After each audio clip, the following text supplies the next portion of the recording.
Hello. Today we're in Cape Cod in Massachusetts, and we're on the south shore down on Bass River Beach.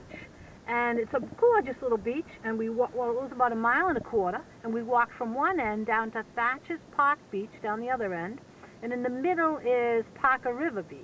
So it's a really sweet area, and tons of treasures, like so many great shells. So look down and I'll tell you what we found. Well, not only the shells of mollusks, but shells of crabs. So up here you can see the big horseshoe crab and different sizes of horseshoe crabs. That's because they molt their shell as they're growing. So they don't necessarily die, they just shed their outer hard shell, and they grow, and they get a little harder and grow a new one. Here you can see on this big piece, see the eye? That's one of the eyes. And over here too, those eyes are really cool. This is a very ancient creature, meaning it's been on the earth for a long, long time.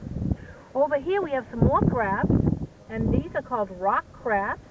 And this one, I believe, is a Jonah crab. See how it's pointy on the end? I believe that's a Jonah crab. Now here we have bay scallops, and they're just so pretty. I just love the Cape for bay scallops. There's just so many colors. I mean, look at how pretty they are. And they bleach white, they're blue, pink, orange, all different colors, really gorgeous. And I just love the radial ribs on them too. Those radial ribs mean that they come out from the beak of the shell like sun rays. They come out from that. Now over here we have clams, which is also a bivalve like the scallops. And we have these. This is a quahog with a beautiful purple part of the shell. And that looks like a hard shell clam. And this one here looks like a surf clam. And you can see they have growth lines, and those are concentric as opposed to radial. Concentric goes with the shape of the shell. And here we have one of my favorites. These are arc shells, and these are in particular blood arc shells. And you can tell the difference between the arc shells because of the teeth up at the top here near the beak. That's the hinge. And if the teeth go mostly to one side, that is probably a blood arc. And they're called blood arcs because they actually have red blood like we do. So that's pretty cool. So those are all the arc shells. And there are other arcs up and down the coast. There's ponderous and there's transverse, and you can tell the difference by those teeth. Now over here we have mussel shells.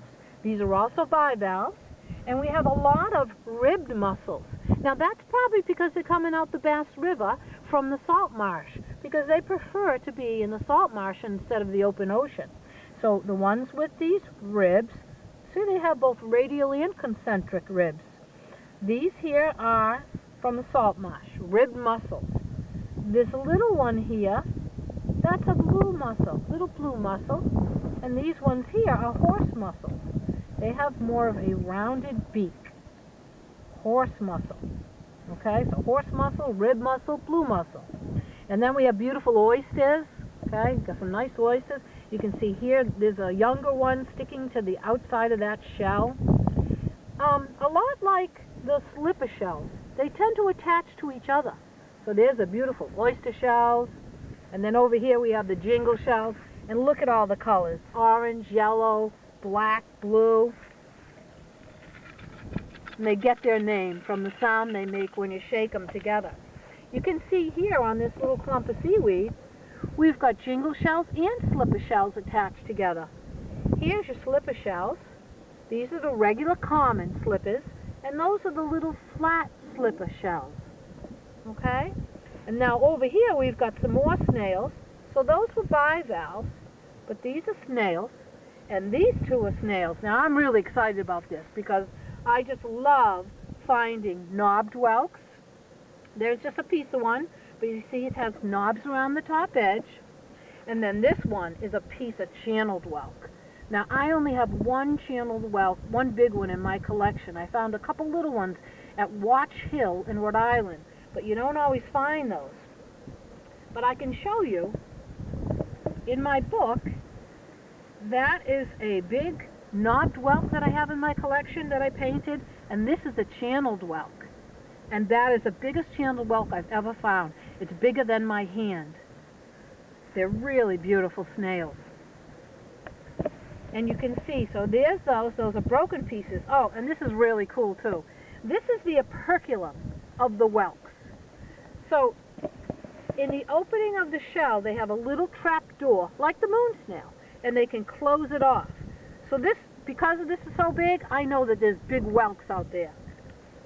And then this is the egg casing of the whelks. And in each one of these little discs, there's quite a few baby whelks. And I don't know if you can see them. See how tiny? Those are baby whelks. And they're in this egg casings.